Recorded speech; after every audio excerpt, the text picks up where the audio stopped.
নমস্কাৰ আপোনালোকে চাবলৈ আৰম্ভ কৰিছে আৰকে নিউজ। এই মুহূৰ্তত দিবলৈ লৈছো অসমৰ লগতে ভাৰতৰ বিভিন্ন প্ৰান্তৰ কেইটামান গুৰুত্বপূৰ্ণ খবৰ।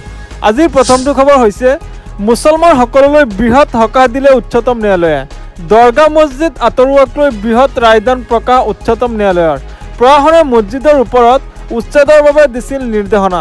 তাৰ পিছতে ন্যায়ালয়ৰ কাষ চাপিছিল মুছলমান সমাজ।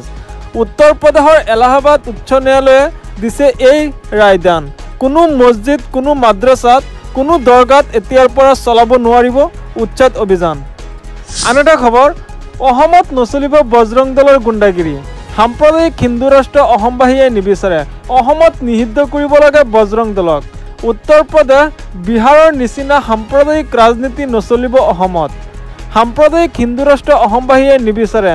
বজৰং দলৰ সদস্যসকলক গ্ৰেপ্তাৰ কৰাৰ দাবী জনাইছে বিধায়ক আমিনুল ইছলামে।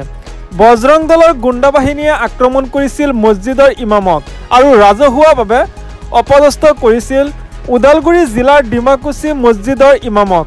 অসমত সন্ত্ৰাসবাদী বজৰং দলক নিষিদ্ধ কৰাৰ দাবী জনাইছে AIUDF দলৰ বিধায়ক আমিনুল ইছলামে।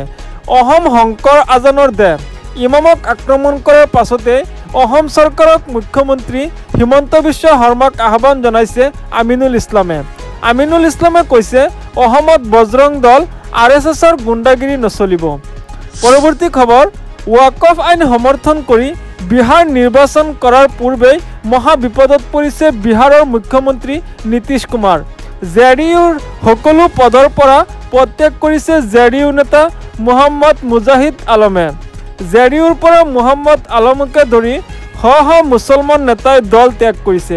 ৱাকফ আইন সমৰ্থন কৰি বিহাৰ নিৰ্বাচন কৰাৰ পূৰ্বে বিপদত পৰিছে নীতিশ কুমাৰ।